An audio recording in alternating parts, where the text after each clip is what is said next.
everybody, how's it going? Thanks for joining me this afternoon. I've got a great stream with a great guest that I think you're really going to enjoy.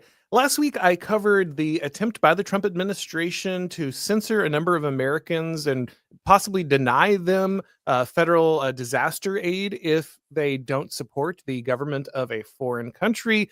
While the Trump administration seemed to have walked some of that back, this is part of a more concerning trend where we see the Trump administration on a regular basis pushing for the idea that many people in the United States, at first foreigners, but in some cases American citizens as well, need to be censored or punished in some way for disagreeing with Israel. Joining me today to discuss this topic is an author. He has several great books. He helps to run the Libertarian Institute and antiwar.com. Scott Horton, thanks for coming on, man. Happy to be here with you, Auron. Thank you. Absolutely. So, a lot of people like me, I think, look at the current situation with people opposing Israel's actions. And constitutionally, being a conservative, feeling like we've been under siege for a very long time by the media, by the culture, constantly kind of led astray when it comes to different events, right? We're not allowed to care about crime because it's racist. We're not allowed to care about immigration because it's racist. We get very tired, I think, of a lot of the leftist tropes as to why we're not supposed to hold particular opinions. And so when we see a lot of people looking at what's happening in Israel and it's terrorism or it's genocide or it's all these other things, it tends to be like they feel like it's just another one of these mainstream media attacks, right? It's just another one of these. We're going to run through this propaganda and this rhetoric and manipulate the situation. However, the one thing that I think is really starting to make a lot of people on the right who, just kind of reflexively are like, I don't trust the media. I don't believe what's going on. You guys are selling me the same thing again. The thing that's starting to concern people like me is the efforts to silence Americans on this issue, right? Like, maybe you care about what's happening in Israel. Maybe you don't. Maybe you care about the foreign policy. You probably should, since it's part of America and your dollar's going to it. But maybe that's not your most important thing.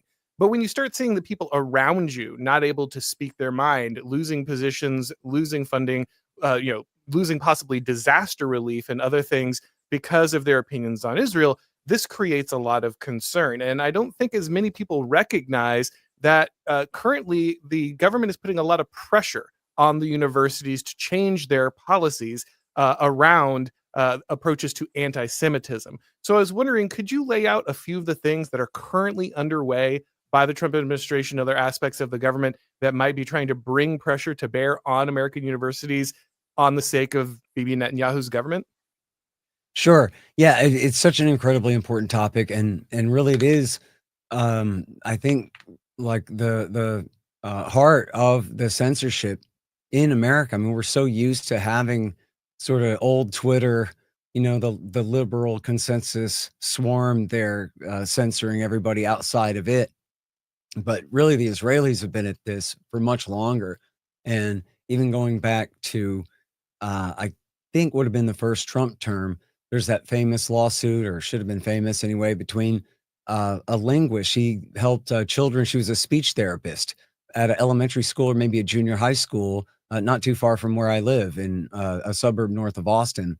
And she was made to sign a thing promising never to boycott Israel in order to do contract labor for the state of Texas in any way.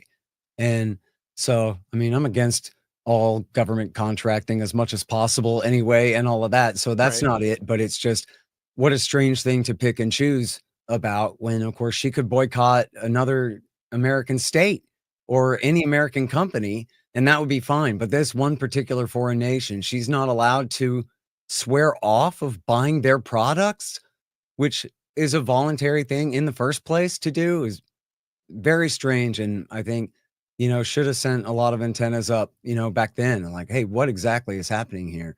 And so then I think it's also important, as you point out, about, what woke has been up until this point. And now the wokeists are adopting the pro-Palestinian side.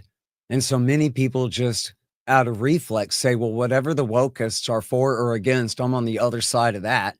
Right. After God, especially all that we've been through with just the insanity of this last even 16 or 20 years or whatever since W. Bush, and the cultural hegemony of the social justice warriors. It's just been crazy.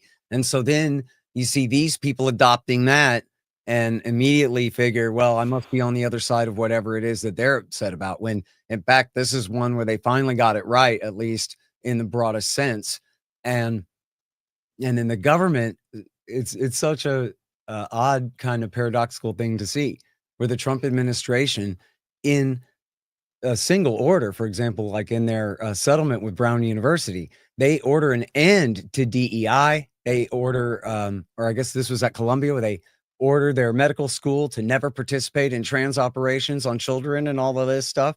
And you must institute all these safe spaces and extra money for Hillel and extra security for Jewish students and all of these pro woke agendas for Jewish students in the name of protecting them from anti-Semitism, when of course it's all about protest against what the state of Israel is doing, which claims to be the state of the Jewish people, but only some of them. And of course, the vast majority of American Jews, their ancestors have been here since long before the government of Israel was ever created in 48. So they're in no way the Israeli diaspora. They're not from there at all. They're from Germany and Poland and Russia from previous generations, you know?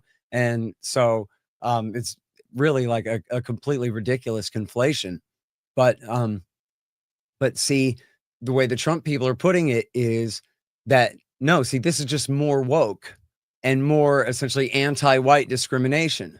And since American Jews are mostly Ashkenazi European Jews, then this is more woke anti-white discrimination, the same kind of thing you've been sick and tired of and wanted to see overturned, where you could see how really it's just a category error, right? Or a category like decision on your part as a secondary kind of quality of how do you consider it? Is this more anti-woke and rolling back woke? Or is this actually adopting woke, but just for a right-wing, patron group, right? A client group, a constituency of the Republican Party, meaning the Israel lobby. And so I would definitely see it on the other side, and because of exactly the point that you focused on first, speech. And we have, in these settlements where the universities are agreeing to ban protests, like at Columbia, they've agreed to ban protest of kind of any kind, which can be very broadly defined, anywhere where classes may be being held, which is, in effect, really banning all protests from the campus, when of course protest is part of college life for or against essentially anything. Organizing and deciding where you stand on all these kinds of things, that's a huge part of what they do anyway. And so it would only be actually very disruptive protests that are actually very disruptive. Everything else should be perfectly fine, right? But instead, they've had to agree to roll back their protests to a great extent. And it's an important point that Columbia is a private school. Now, they're only being threatened here with grant money, which they shouldn't be dependent on federal government money for anything anyway. All of these Ivy League universities have massive multi-billion-dollar endowments and can afford all their own payroll and all their own R&D and everything else. So it's completely crazy, really, in the first place, that they let the national government, put its camel's nose into their tent. And now where it gets to claim control over what they're doing, when they should just say, fine, take all your grant money. We have plenty. But they refuse to see it that way. And of course, all the media reporting from the liberals is like that too. Is, oh no, Harvard has had to lay off some people because of the cut to their grant money. But Harvard's sitting on tens of billions of dollars. How does that follow that they have no choice but to do that? That's just the way that they frame it. But they've also been forced to hire a provost and a resolution monitor to essentially, as they put it, to assemble like all non-privacy related data from the campus and sift through all that as like sort of like a Stasi, right? As like a thought police to see who's teaching what in what classes, which students are taking what positions on all these things in a way that is just totally outside of the tradition of American higher education. And it's quite odd and seems to be either unenforceable or enforceable only in the kinds of ways that we are just trying to overturn. Like, for example, when we saw the rampant abuse of the made up new Obama era processes for sexual assault claims, where some girl points her finger at a guy and he doesn't even get to defend himself before having his life ruined and getting kicked out of school and all those kinds of things, where this is going to be like that. They've already appointed like these shadowy observers to go digging around and seeing who's saying what and whether it checks off on the thought crime list or not. And so it's all very weird and disturbing. I thought it was funny too. I noted in the Jewish Daily Forward had a piece about this where they're kind of perplexed about it themselves. And they said that the enforcement letters inform Columbia and Harvard that they must prevent any anti-Semitic conduct that is either pervasive or severe. In contrast, Brown was told that it only had to address a more narrow set of context, that which was both severe and pervasive at the same time. So you can see how, I mean, just on the face of it, wouldn't you just guess how superfluous all of this stuff is, even going back 15 years? Because it was already illegal to call somebody the N-word and push them down. And it was already illegal to call someone the J-word and push them down. It was already illegal to call someone the R-word and push them down or whatever, right? Like none of these things were allowed on campus in the first place anyway. And so all of this stuff was, as you've covered to great degrees on your show, to enforce orthodoxies in unreal and unbelievable things, such as every white person wakes up guilty just for not being black, and that every person who says they're trans, ought to be able to prance around in a woman's bathroom or, whatever, all these things that they're trying to enforce. Well, not just enforce behaviors, but enforce belief systems, right? Force you to accept, these truths. And one more thing, because I should have mentioned this at the beginning, which is that a lot of this is based around this new expansive definition of anti-Semitism, where anyone in your audience knows what anti-Semitism is. But there's this group called the International Holocaust Remembrance Alliance, and they have a new definition of anti-Semitism, which includes any criticism of Israel, the self-declared Jewish state. And in that same forward article that I mentioned, they talk about how I think it was that article. Actually, that might be wrong. It might have been something else I was reading. But the guy who invented this expansive definition of anti-Semitism now regrets it and said he never meant it to be used this way as a cudgel against people who would dare to criticize Israel and all these things. And he personally has tried to kind of intervene and have them like water that down, but too late.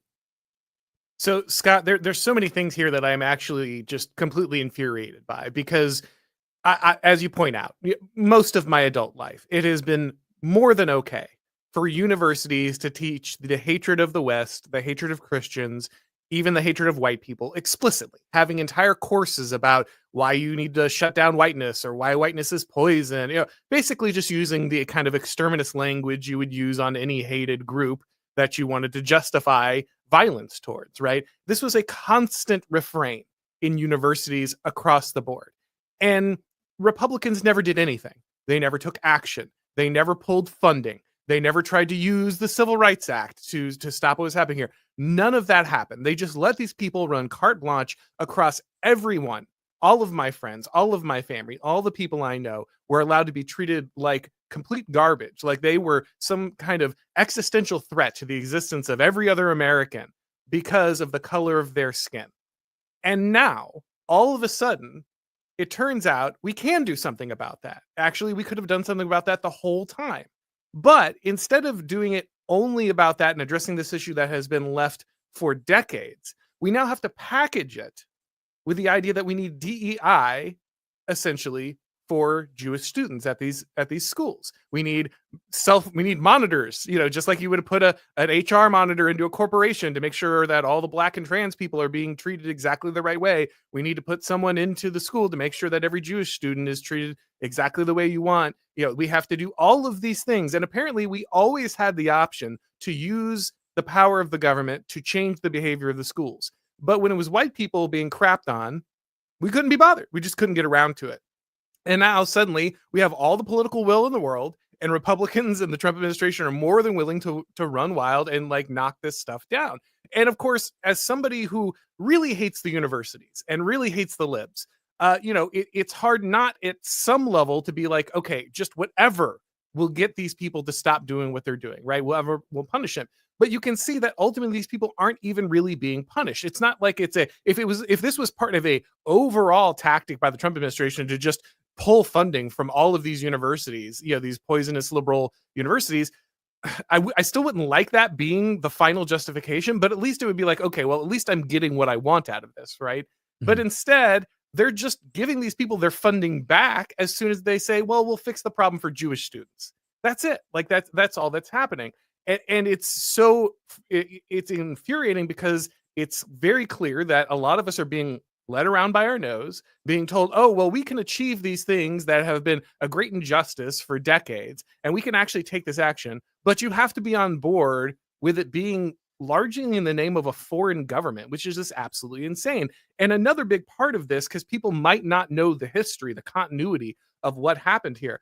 I don't know if you remember this, but last year, the Republicans forced through H.R. 6090 in the House to try to put that same definition of anti-Semitism that you're talking about from the International Holocaust Remembrance Alliance. It's the same one. It's the same one that Ron DeSantis uses in my home state of Florida. Same one Kristi Noem used in South Dakota. It's not a coincidence that all of these American politicians are using a foreign definition. This is not an organization that's based in the United States. This is a foreign organization tying American law to their changeable definition outside of our sovereignty. All of them seem to be tying it to this. And luckily, HR 6090, which was supposed to deny or make you make it a violation of the Civil Rights Act to violate the definition put out by the International Holocaust Remembrance Alliance. Not only was that the plan, and it was supposed to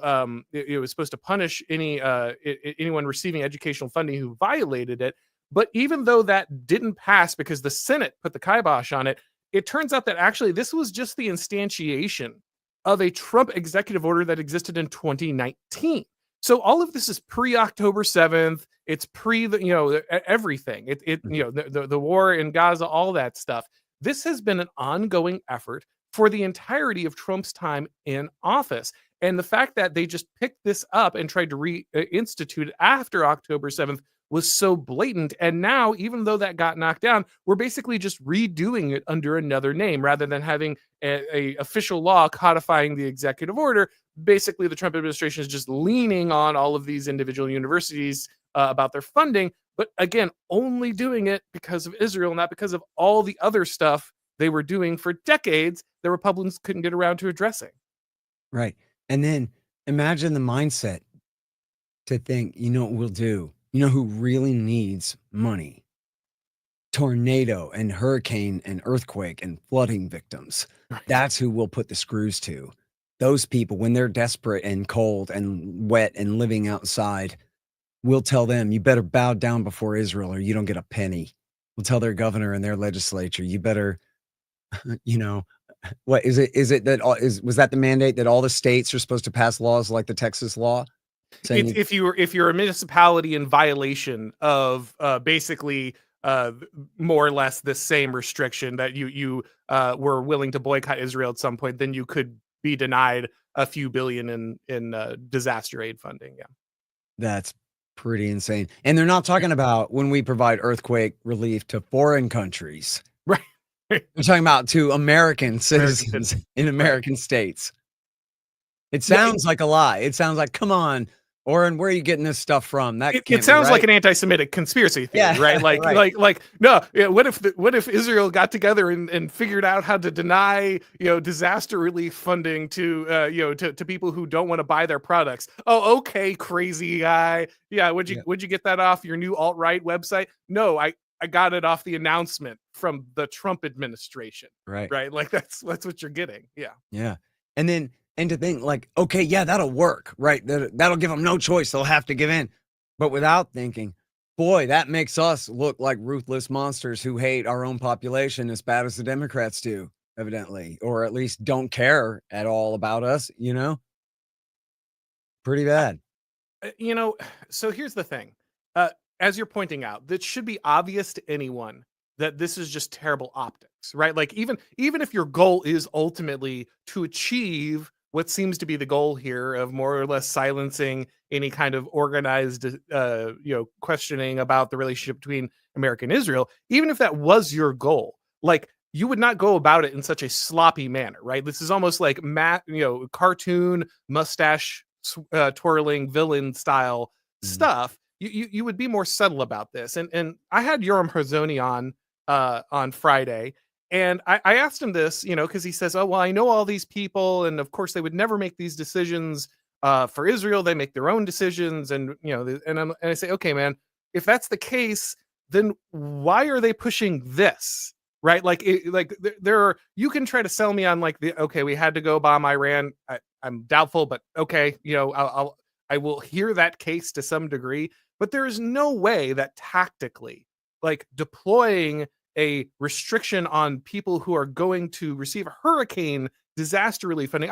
I live in South Florida, Scott. I've been in several Category 4 hurricanes where I lost power for a month and had to walk through chest high water to my house, and I'm cruising around looking for an aid worker, hoping they might have food for my dog. Like, I know what this is like. Like, I prefer not to have to check whether or not I have signaled significantly or sufficiently my loyalty to a foreign prime minister before I can receive this kind of aid. And so I'm just amazed that this would be how you put that forward. And he said, "Well, I just haven't asked them about that."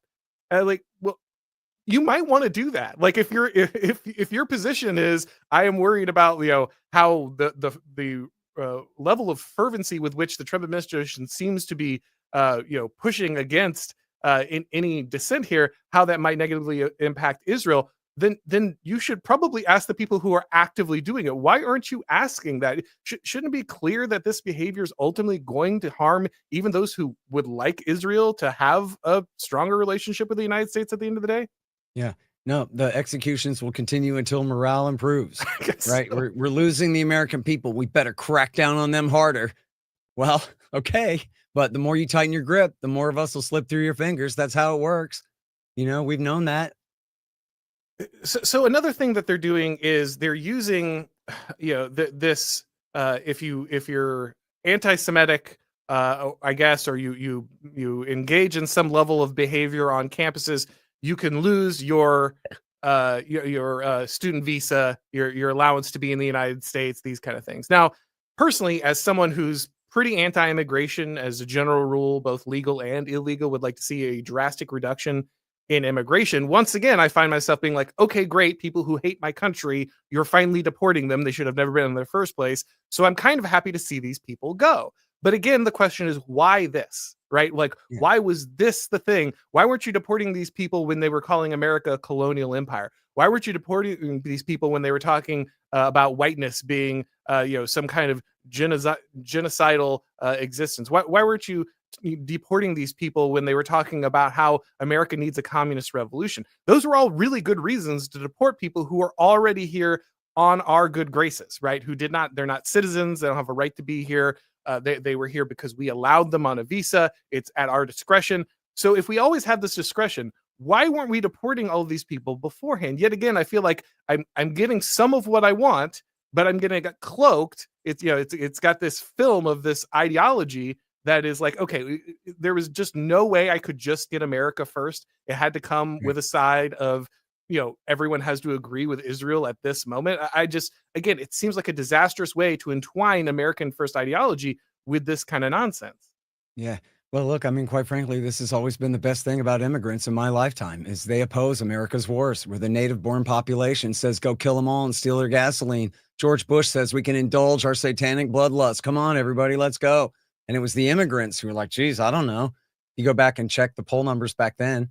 And even though the war was for Israel, most American Jews opposed it because they're liberals. And it was Bush's war. But whatever, they didn't side with Sharon. They sided with Howard Dean or whatever. You know what I mean? So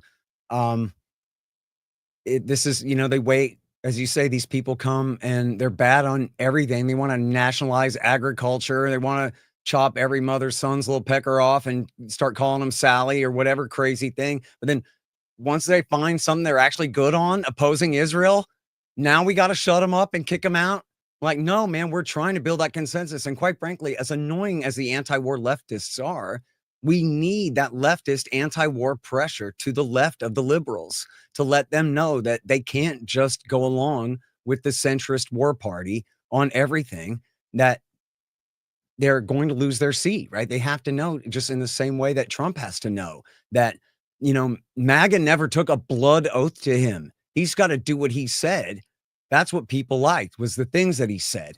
And so he's got to fulfill those promises to win that loyalty. And he knows this. I saw who knows if it's a real quote, but there was a quote in The Economist, I think, last week, where he was saying, my base is really upset about this, right? He knows that there's this division between the owners of the party and the voters for the party. And it's much more the case on the left than it is on the right. But I don't know if you saw the poll. A recent poll says 50% of Republicans now are, I guess, favor the Palestinians over the Israelis in the conflict and want to see an end to the thing. It's like 70-30 on the Democrat side. But we need that 70-30 to be, 85-15.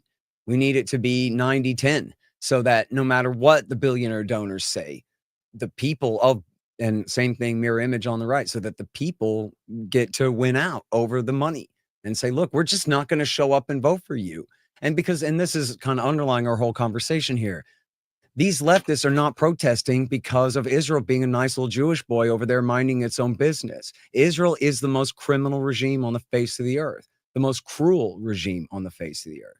If China was doing 100th of what Israel is doing in Gaza right now to the Muslims of the Xinjiang province, the entire right wing would be absolutely up in arms, saying we should declare war, right? Even when we know it was the CIA who trained those Uyghur terrorists to pick that fight with China in the first place. But anyway, they will embellish the crimes against the Uyghurs beyond all reason as an excuse to get upset.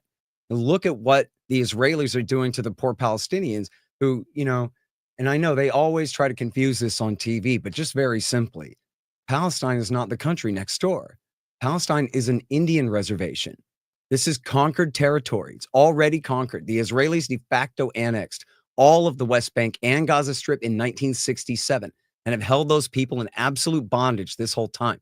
You don't have to be a woke communist leftist to say like, hey, it was time to end desegregation in Alabama.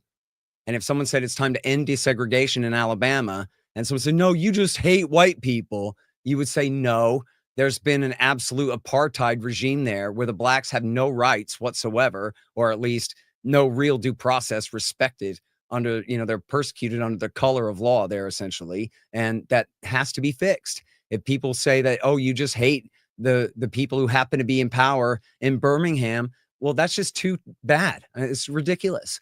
And what we have here is the people of Palestine occupied under an Israeli military occupation tyranny longer than the Soviet Union occupied Eastern Europe after World War II. These people live in absolute totalitarianism. And then right now, what's been happening for the last almost 2 years in the Gaza Strip is just an absolutely ruthless ethnic cleansing campaign, where even the former prime ministers and defense ministers, in fact, just last week, 550 former senior security officials, Mossad and Shin Bet and Israeli army and former prime ministers all wrote a letter begging Trump to make Netanyahu stop. There's another letter that just came out. I'm sorry, I have it today.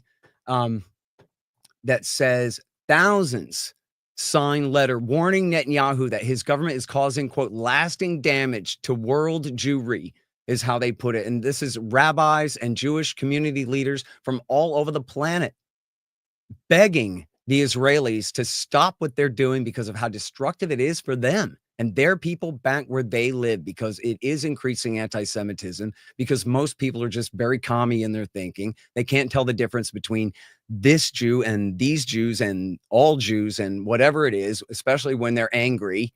And so people take it out on innocent people. And so here you have innocent people demanding that the government of Israel, which murders in all of their names, whether they like it or not, because Netanyahu does pretend to claim to be the leader of all Jews in the world. He has on numerous occasions.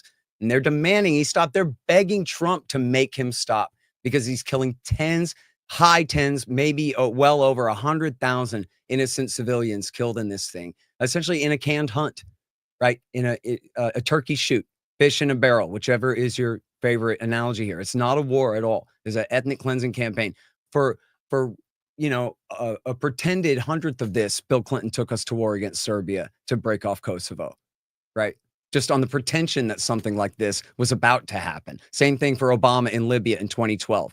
Oh, Gaddafi's about to kill tens of thousands of people, so we get to start a war. In this case, we're the ones helping do it. And Donald Trump is filling in for Joe Biden and carrying out the exact same policy. Well, I'll say this, and we might have some disagreement here, but I just think this is an observable fact about history. When you have two populations that are incompatible, which is very clear, you're one population is going to ethnically cleanse the other. That's just historically what happens in these situations. That doesn't mean it's not an evil, but it's just realpolitik. This is how it works, right? Like Andrew Jackson looks at the American Indian population. He says, "Look, either you guys can assimilate or you got to move, and if you don't move, we're going to move you." Right?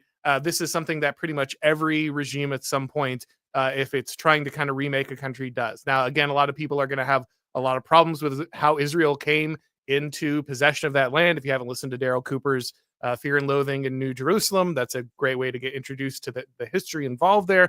But ultimately, right of conquest is what it is, right? The Million Dialogue is very old for a reason.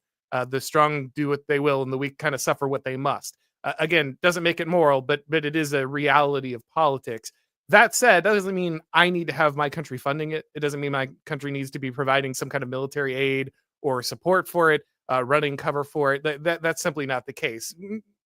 Israel more or less has the it finds itself in a situation of doing what many states throughout history find themselves demanding that they do, but they're doing it live on television in a way that just didn't exist previously for most regimes. But it is extremely concerning, again, that American citizens, whether they're might be right or wrong about this, don't have the ability to voice their disapproval. It is a serious issue. And you did mention there, the kind of segregation and civil rights era and these kind of things. But interestingly, one of the core tools being used under this rubric of trying to silence a lot of people on when it comes to the actions of Israel is the Civil Rights Act itself. The Civil Rights Act is the mechanism by which the government under HR 6090 was going to silence you. And so the Civil Rights Act, while many people, myself included, ultimately don't think that Black people should have been treated as second-class citizens and there needed to be a social change there, the level of government involvement, the blank check that basically was written through the Civil Rights Act has created this massive panopticon that the government gets to use in any way to go into different universities, to go into different businesses, to go into all these different organizations and demand that they conform to the government's ideology about how you should treat certain groups. And I've asked this many times. Chris Rufo and I have kind of had this back and forth because I have had my position from the beginning is the Civil Rights Act has to go.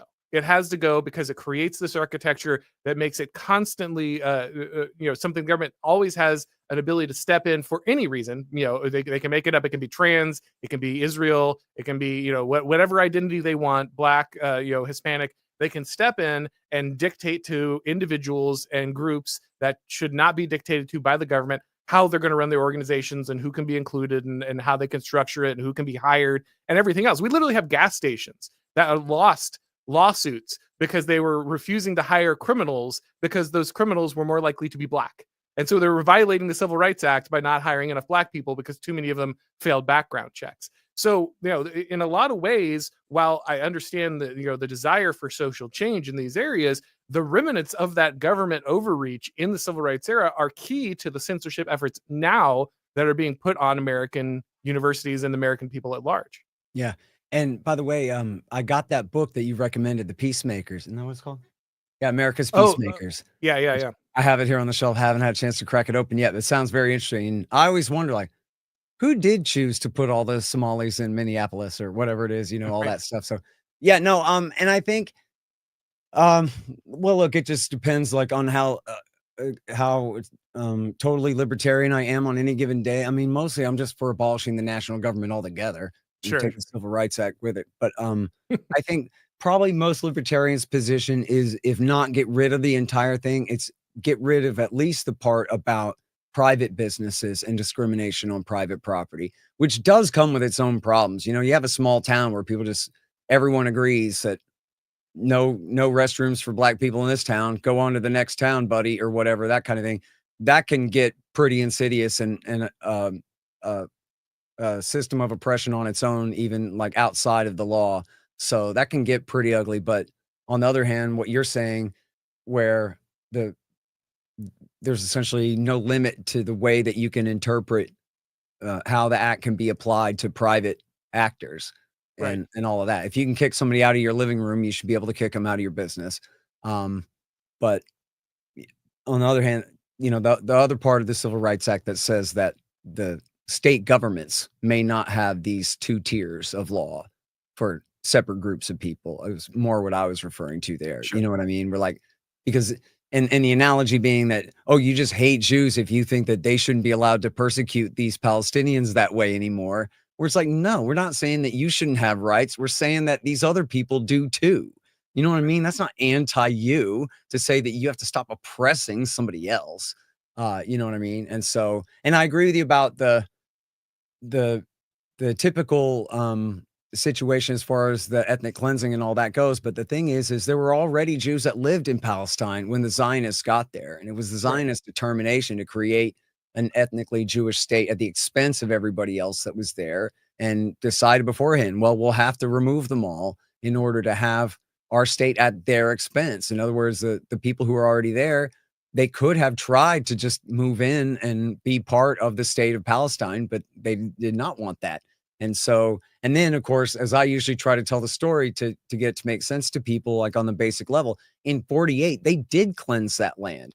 Approximately in Austin, Texas, worth of people, about 750,000 people, 775,000 people were cleansed from their land to create the state of Israel, which at that time, then it worked. They created an 80-20 super duper Jewish majority. So it was sustainable in that sense.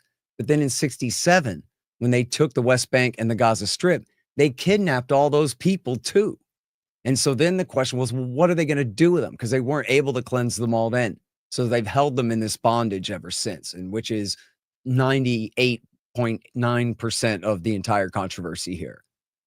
Yeah, well, once again, expansion brought in too many people who weren't on board with the project and destabilized the society and created situation that they have today. Again, none of this is pleasant. Obviously, like all of these are horrible things. These are just, I am somebody who tries to look at political realities as objectively as I can. And in this situation, it really is a scenario where, like, yeah, basically, Israel more or less got the job done the first time around, and then decided to kind of put themselves back behind the eight ball in their desire to create a greater Israel, in that area. But speaking of greater Israel, I was wondering if you could talk a little bit about that. I know you recently were saying you just wrote an article, I believe, on the Trump administration, its foreign policy interactions with Iran. This is another thing. Again, I was talking to Hazoni, trying to kind of build these bridges, but he when we were talking, he says, well, we were planning this invasion all by ourselves, right? It was assumed that the Trump administration wouldn't step in. And then they just decided that they had to at the last second, because otherwise it was going to like take us a while to like blow up, these nuke sites. And I was like, well, I feel very skeptical about that, right? Like if you had planned from the beginning to never involve the United States, and you really are basically his frame was the Israelis are resentful on the kind of their reliance on the United States in these areas.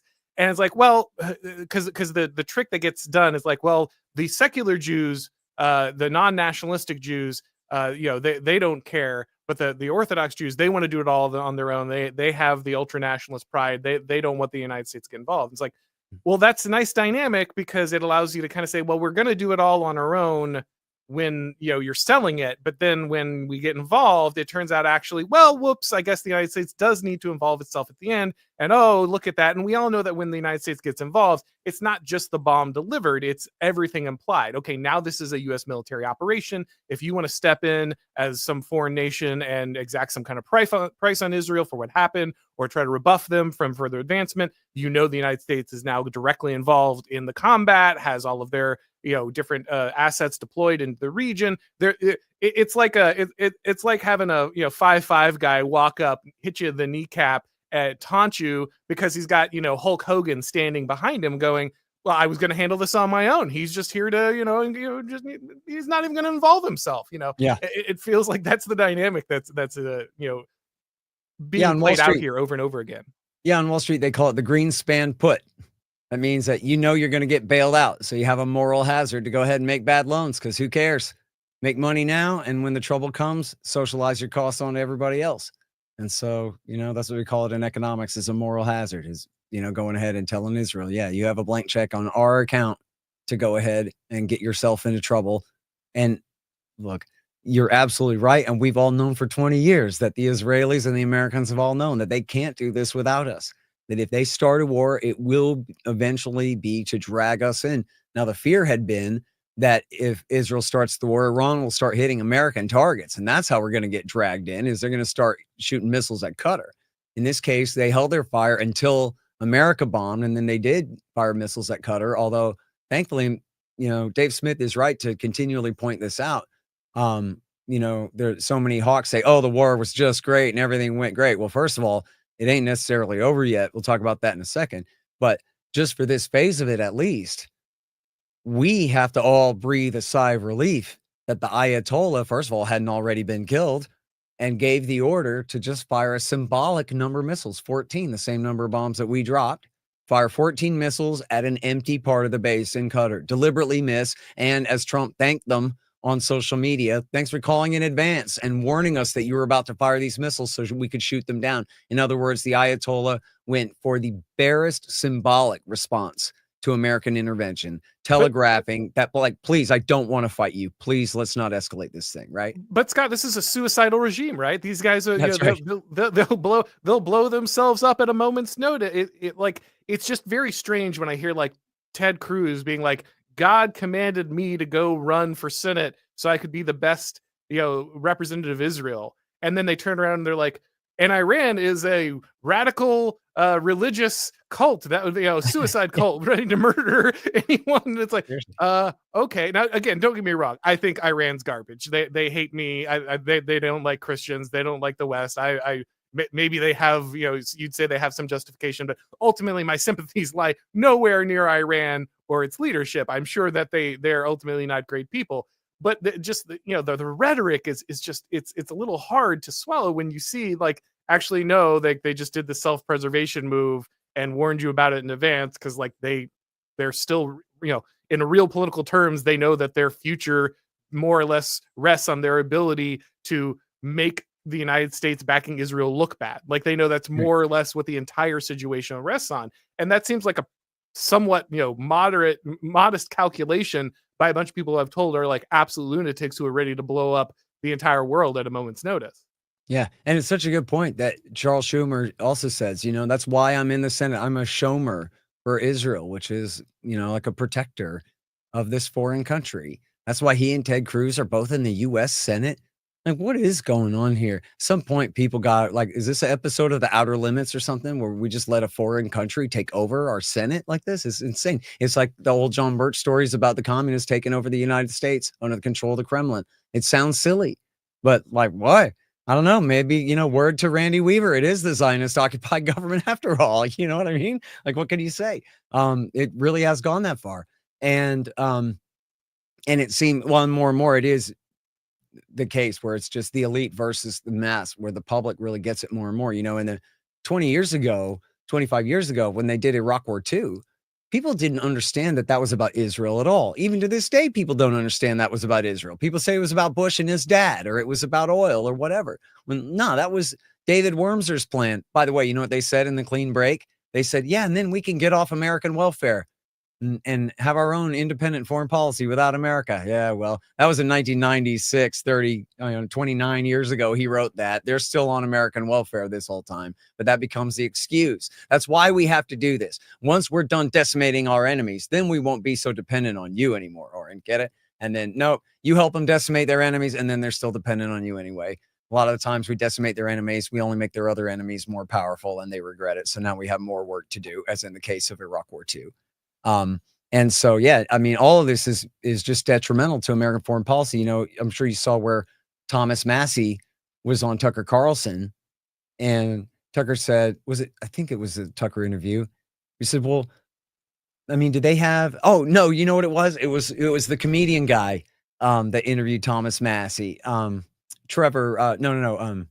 Vaughn. Theo Vaughn. Theo Vaughn. Pardon me. Yes, Theo Vaughn. And he goes, well, do we have like an England lobby and a France lobby and all that? And he's like, no, because we have common interests, obvious ones with them. They don't have to lobby us like this. When Britain needs to lobby us, they send their ambassador to talk to our ambassador, right? Or to our Secretary of State. They don't have to spend $500 million a year on American elections and on bribery and blackmail and every other thing that they have to do in order to get our state to go along with theirs.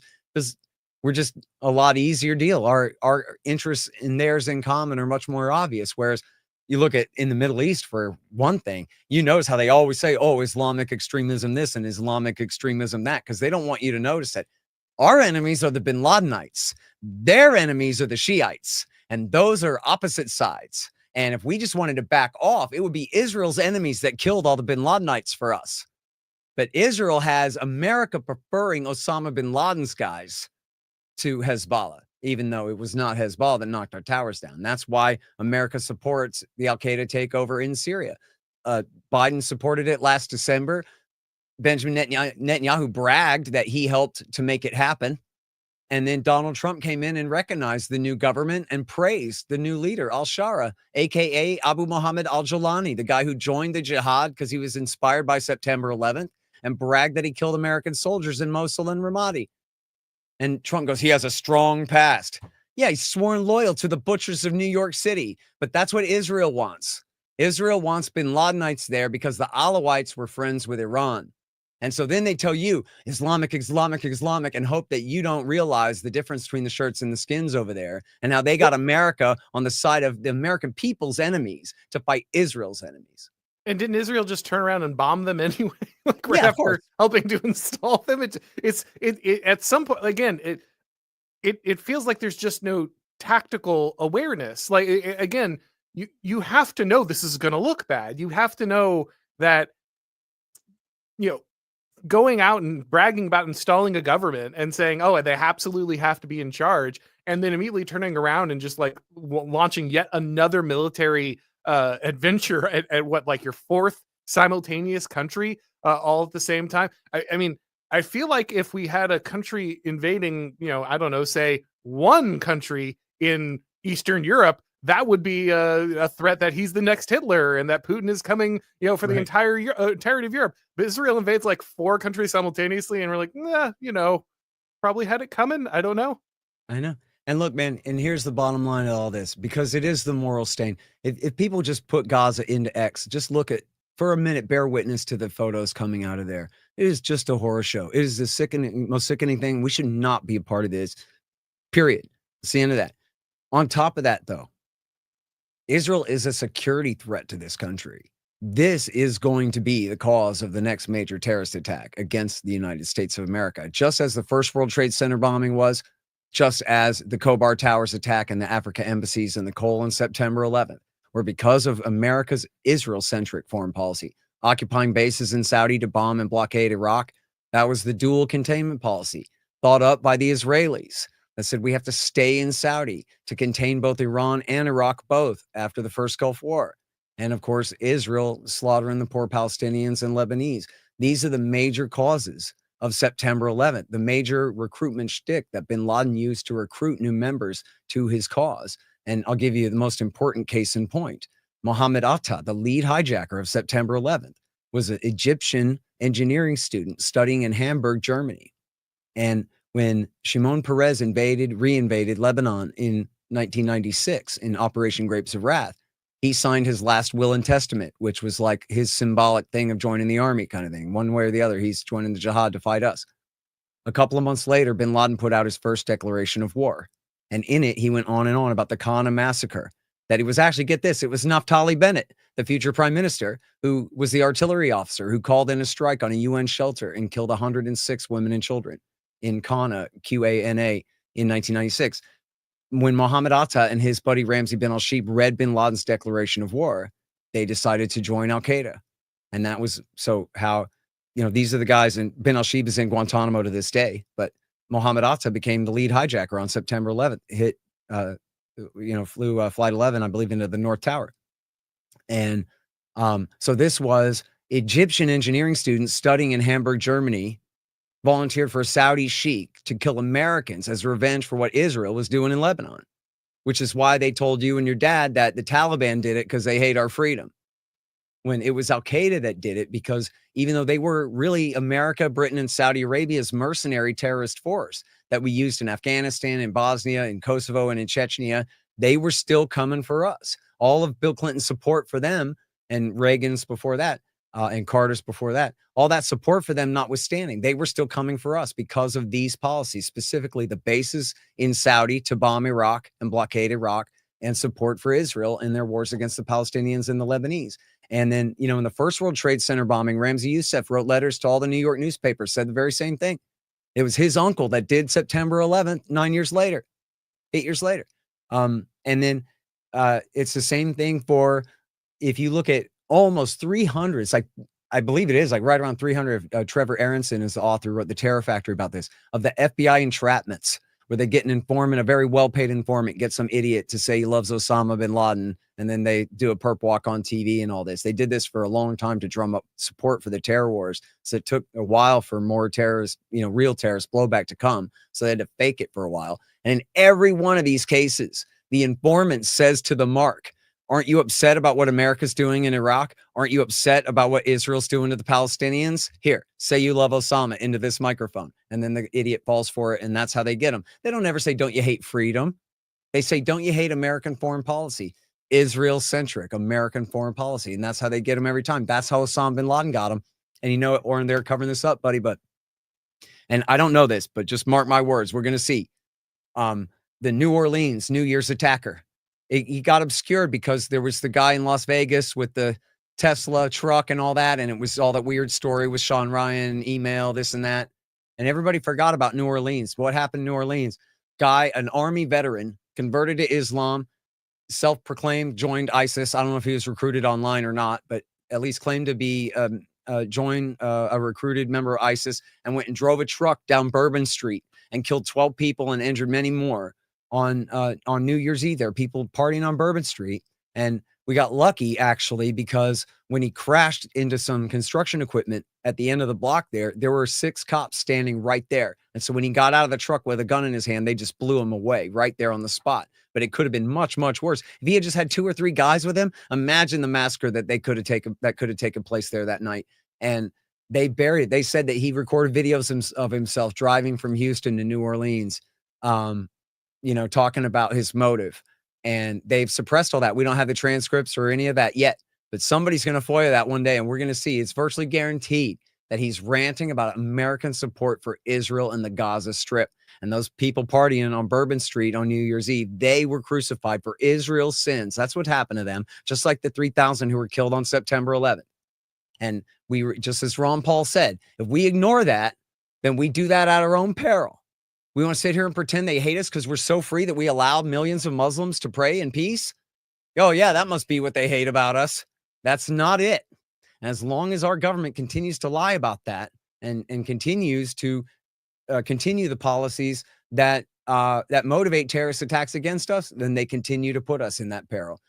And we know for a fact what happened with a guy assassinated 2 people out in front of the Israeli consulate in Washington. Another guy killed 1 person and injured many more with his makeshift flamethrower attack in Boulder just a couple of weeks after that. When was that? In April of this year, right? This spring, April or May. So this is going to keep happening. And that's what it is. It's Israel. And for those of you who are wanting to finally celebrate that woke is dead, what saved woke?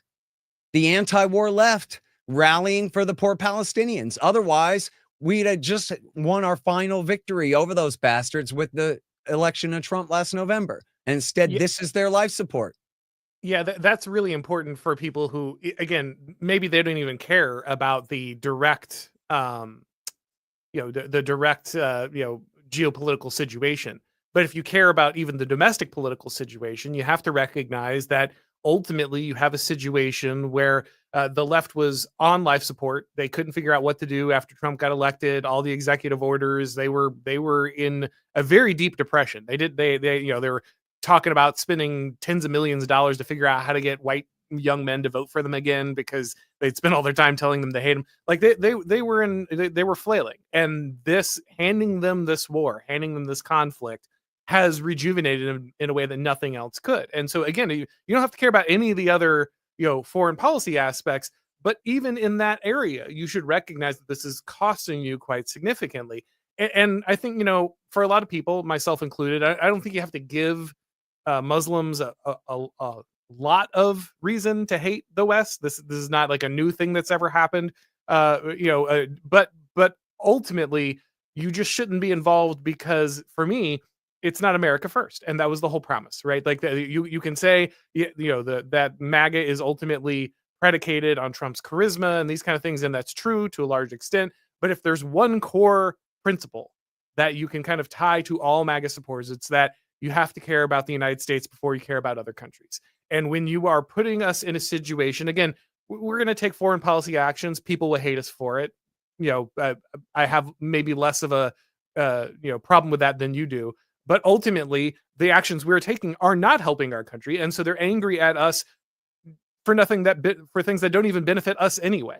That have no Right. that ultimately have no. So No, I don't whether think we do disagree at all on that. I mean, yeah. that's where I come from too, is I'm an America First guy. And this is all, they used to say in the days of the Iraq War that, yeah, you're darn right. This has nothing to do with protecting America's interests whatsoever. That's what proves that it's such a wonderful and benevolent thing for us to do, that we're launching this war just to help these people at our own expense. Isn't that great? Well, yeah, no, I don't think so. And I really worry about terrorist attacks in this country, and I really worry about the results of the next terrorist attack in this country. And like, quite frankly, even on the Muslim thing, like, yes, it's a different civilization than ours and all that, but they always called us people of the book. And in fact, even going back a step, there's this great book. You love this book. It's by Robert Dreyfus called Devil's Game: How the United States Helped Unleash Fundamentalist Islam. And it's about how this was always a British policy that America picked up from them, which was to support fundamentalist Muslims as a counter to the nationalists and the socialists and communists, especially during the Cold War days. And so when you had nationalists like Nasser, and you had the Baathists and all the pan-Arabists and various, especially in Iraq, a lot of socialist groups and all that, you support the Islamists to come in and cut all their throats and destabilize the thing, just the same way they used the bin Ladenites in Afghanistan. And then to a degree, I already knew this, but I learned when in writing my last book, the degree to which the bin Ladenites were involved in Bosnia, Kosovo, and Chechnya, and the degree to which the USA, UK, and Saudi Arabia were working together to bolster them all along. So like when people, the inside job people say that like, oh, Al-Qaeda really did work for the Americans and the Saudis all along, there's a lot to that, although I don't believe that that means that they controlled every one of their actions, and I don't really think that they did cause September 11th deliberately. But is it fair to say that like Mohammed and Atta and his guys were like Saudi assets at some point? Yeah, as I show in the book, 10 of the 19 hijackers had fought for America in Bosnia and or Chechnya before coming on to do the hijackings against the United States. So, um, I think I was really surprised, actually, the extent to which America continued to support these guys even after they were attacking us. And boy, you look at the last, even just 10 years since W. Bush, but especially since Obama, supporting Al Qaeda in Syria and in Yemen, especially, and in Libya. I mean, there are tens of thousands more of these guys than there were before. And the next time they hit us, especially in a big one, I think people are going to go back to the way it was in 2002. Oh, why do they hate us? They hate us because Muhammad says that they have to hate people for being Christians and hate people for being from North America and hate people for not bombing them enough yet. So now we got to go and double and triple down on all of this stuff, when really, all of this is what the CIA calls blowback, long-term consequences of their secret foreign policies that end up costing us and then leaving the American people susceptible to false explanations for what's happened, because they don't know the real background story. And, I get this. One of my favorite stories on this is just, I had this old guy working on the air conditioner in my old truck, and he was telling me all about all the sophisticated reasons that bin Laden had to hate us and how he used that as recruitment shtick to get his terrorists to do what he wanted. And I was like, all right, this guy really knows his stuff. And then he goes, but Iran, they just hate us. They burned our flag. They called us Satan. They just hate us. And it's like, yeah, well, that's just because your calendar only goes so far back, pal, right? Like, he was right about the part he knew about, but he just didn't know about what had caused our trouble with the Iranians, which is, of course, overthrowing their parliament and reinstalling a dictator to rule over their country for 26 years before that revolution. And then, there's even more to it than that. We were actually friends with them for 10 months before the hostage crisis broke out, and all that. So there's, of course, a very complicated story behind why the Iranians hated us too.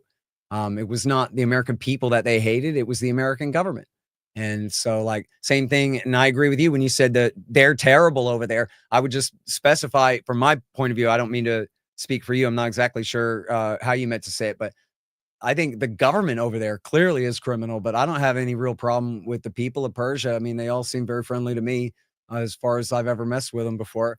But I certainly, like you, have no favor whatsoever for the regime over there. In fact, it was kind of funny. I got an email from some guy from their foreign ministry. I guess he saw me on Tucker and was like, I'd like to meet you. And I'm like, listen, dude, I don't. My job is debunking war lies. That doesn't mean I have any particular favor Right. for We're not on Iran. the team, right? Yeah. Yeah, nor do I want to associate with any government employees from any nation, but especially not any adversary nation of my own. That's not the job. You know what I mean? Right. I'm just here to tell the truth. Well, speaking of Iran, we do have a few. Actually, we got a decent amount of questions stacking up from the audience. If you got time to Sure. answer a few of those, but before we do that, you did mention your piece with Iran Oh, yeah. and what might be coming next. Before we go to the questions, I was wondering, can you just give us a little bit of your understanding of where you think, as a foreign policy matter, the United States is going to be going next? Because as you pointed out, this might not be over. The conflict with Iran might not be over. My point at the time, and I think a point that I've heard you make as well, is ultimately we've now more or less cemented the paradigm where Iran believes that a nuclear weapon is its only path to sovereignty, and so Yeah, it's most likely. it's basically do and die for them, I think, at this point. So, do you see them continuing to pursue that? If so, do you think they still have the operational capability to get closer to a weapon like that? And how do you think United States and Israel will continue to respond? Are we now just in a state of perpetually needing to bomb Iran every couple of years to set back the program? What do you think is going to be the outcome here? That's what I'm afraid of, right? So in the lead up to this thing, Iran had a latent nuclear deterrent. They were not making nuclear weapons. And everybody says, Marco Rubio, for example, goes, well, they had 60% enriched uranium. You could tell the kind of semantic trick he was playing. He goes, well, the only countries that have 60% enriched uranium are countries with nuclear bombs. Not really. I mean, really, nobody keeps it at 60%, right? You need 3.6% U-235 for electricity, 20% for targets for your medical isotope reactor if you got one. 60% is not good for anything other than leverage and negotiations. Can't make a nuclear bomb out of it. If they were going to go ahead and make weapons grade uranium, then they would have done that. That would be above 80, but typically above 90% pure uranium-235. Yes, it's true that 60% enriched uranium is easier. It's like a parabola of the amount of effort that it takes. The higher percentage you go, the higher percentage it is to keep going, or the easier it is to keep going to a higher percentage, if that makes sense. But so what? Still, they had stopped at 60% because they were trying to get America back into the deal. That's all. It was just leverage for negotiations. The Israelis went ahead and started the war. Tucker Carlson says he swears he knows that they didn't have permission to do that, that they did that and ruined Trump's deal. And that then it looked like Trump said, oh yeah, no, I told them to do that. But that he was really catching up after the fact, that they were really screwing him over by doing that. I don't really know the truth of that. On the other hand, it is worth pointing out that Trump had ordered security, escalated in the region, had ordered families removed from Bahrain and Qatar, I think 2 days before and all that. So it seems pretty clear they knew what was coming. But anyway, as you said, Israel started the war knowing that they couldn't destroy the Iranian domestic enrichment capability. And so therefore dragging us into it if we're going to escalate and finish the war on their terms. Now, they said, and I don't know if this is true, but they said that Trump ordered Netanyahu not to kill the Ayatollah. And that apparently was the plan. The Washington Post said that they had contacted all the top generals and told them, you better turn on the regime or we're going to kill your families. And they all refused to go along with that. And so the regime did not change. I think, they were tweeting out pictures of the son of the Shah, like they were going to parachute the monarch in there and take over the thing and get a regime change, which is some real half-baked stuff. I mean, it went nowhere. They were able, I have to say, I was surprised to see how successful the Israelis were at taking out Iranian anti-aircraft missiles in the country before sending the Air Force in there. Not a single plane lost to anti-aircraft fires. Pretty remarkable. But then, so Trump drops his bombs on Natanz, Isfahan, and Fordo. Now, Isfahan is the conversion facility. That's where you take uranium metal, you turn it to hexafluoride gas, enrich it, and then turn it back into metal again. So with that facility destroyed, that leaves the Iranians pretty stuck. They will have to create a new one, and I'm not sure how long it'll take them to recreate that same type of a facility. But if you have uranium hexafluoride gas enriched up to 60% U-235, well, so what if you can't turn it back into a metal? It's not any good for you anyway, right? You can't make fuel rods out of it. You certainly can't make weapons fuel out of it unless you can convert it back into a metal. So they definitely have a huge setback there. From the reports I've seen, it looks like the damage to Fordo was more severe than Natanz, which is where the vast majority of the centrifuge cascades were anyway. So, and then in the aftermath, the Iranians said, we're never going to stop enrichment. And in fact, we're never going to talk to you again until you admit to our right to enrichment before we ever sit down and talk. You're going to give up that point before we ever even talk to you again. But we're not backing down on that whatsoever. On the other hand, they at least said, emphasis, they said that they have not changed their position on nuclear weapons, that the fatwa still stands, no weapons of mass destruction. They are determined to hold on to their enrichment capability and their right to enrich, but they're still not making nuclear weapons. However, as you said, and this is what I've warned for 20 years, and I'm just parroting people a lot smarter than me have been saying this too this whole time, that this was the standoff, right? They have a latent deterrent. We say, don't you make a nuke or we'll bomb you. And they go, look, don't you bomb us or we'll make a nuke. So perfect. We have a standoff. Let's just leave it at this, right? Well, we called their bluff now. Netanyahu said for them to have enrichment at all is equivalent to them having a nuclear weapons program. And Trump accepted that definition of terms. And so therefore bombed their facilities on that basis. Well, so where does that leave us? That leaves us with, at the very least, they're going to keep enriching and we're going to have to bomb them again, or Trump's going to have to climb down from his no enrichment position. But the Ayatollah is not climbing down from his. He never was going to. And so either Trump has to climb down and accept some level of enrichment, as Obama decided he had no choice but to do, or he's going to have to go back to war to try to bomb him again. And then you can see the obvious escalation there is, look, the last time we bombed them and they just kept going. So this time we're going to have to go ahead and drop in the 82nd Airborne and kill all the Ayatollahs and mullahs and all his friends and make sure to change the regime.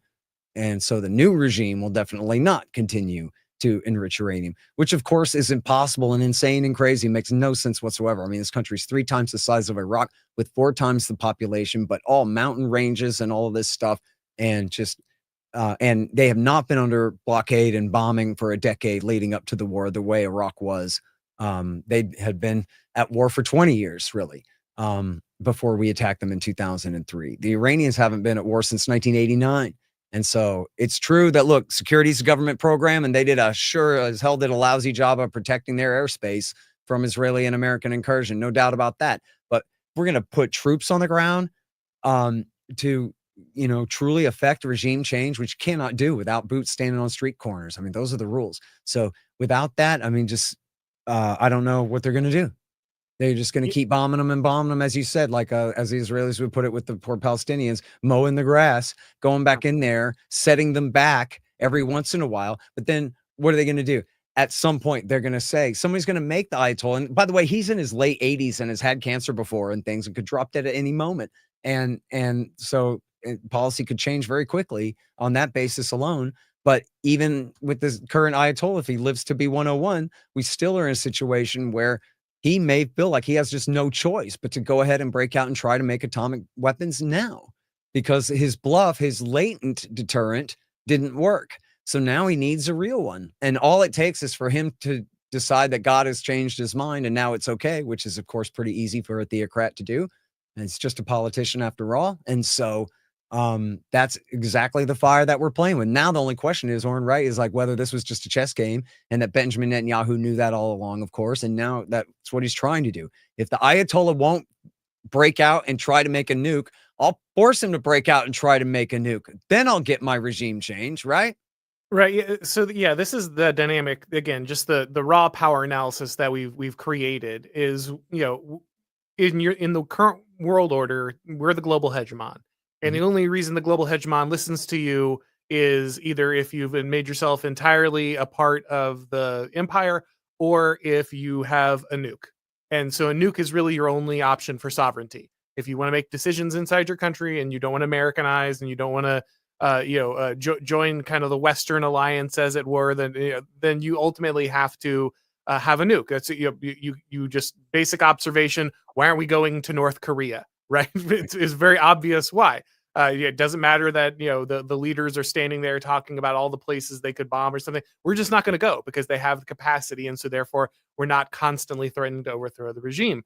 Iran sees this. They see this dynamic. They understand that the United States will do anything up to them getting the bomb, but once they have the bomb, that's the only way that they're going to be able to make decisions inside their own country and not receive pressure from these outside sources. Again, I don't want Iran to have the bomb, but that is the dynamic we have created for Right. them. And the incentive structure is all one way. And so as you point out, the only question is not will they race to the bomb, but how quickly can they race to the bomb? Because now the leveraging of enrichment is no longer a tool to get people to the table and to I negotiate. almost I almost entirely agree with that. I'll add a caveat. I mean, first of all, you're absolutely right that Saddam and Gaddafi gave up all their unconventional weapons Right, and they're both dead, right? right, Kim said, I'm making atom bombs, and he's still with it. Well, his son is still the dictator anyway. He died of natural causes, and his son is in charge. The Ayatollah has chosen a third way this whole time, which is to say, yes, I'm enriching uranium. And I've proven I've mastered the fuel cycle, and that if I had to, I could make an atom bomb. On the other hand, though, I'm still within the non-proliferation treaty. I'm not enriching up to weapons grade. I have inspectors here who can verify the non-diversion of nuclear material to any military purpose. So hands up, don't shoot. Let's leave it at this kind of stalemate, right? It's not exactly a Mexican standoff. America's got a gun that's loaded. The Ayatollah has a gun in his pocket and bullets in the other, and is saying, look, man, let's not get into a fist fight that's going to necessitate me loading my gun, right? So it's possible that that's still his position, that he's calculated that, well, if we continue to enrich, but still to only civilian levels in the aftermath of the attack, then we're proving that you attacking us is not enough to make us stop. So stop attacking us and get back to having this sort of pseudo latent deterrent rather than a full scale deterrent. That's wishful thinking. I have to tell you, the inspectors have been kicked out of the country. And if there was ever a time where, the chain of surveillance is broken and they're going to now divert, if they're ever going to divert nuclear material and try to enrich it to weapons grade to make an atom bomb with, now would be the time, right? Right. And as a direct and immediate reaction to this chaos of the war, kick the inspectors out and now enrich enough uranium or secret enough away that you can enrich that up to weapons grade separately in a parallel program. If right. that was ever going to happen, it'll be starting right now in the aftermath of this war, not, as I'm sure they'll try to retcon it, the reason for the war in the first place. Right, and that's what I was saying is they're left with the only option is basically to sprint to the bomb because that's also a sprint to sovereignty, and so really in those situations where you're like no country is sovereign, I get to dictate what weapons they have or don't have, then your only options are to mow the grass, as you put it there, to constantly go in and destroy these things from the air, and that's what the United States government and Israel want to sell is that these things can just be done from thousands of feet away. You don't have to put anyone on the ground. You don't have to put anyone in direct danger.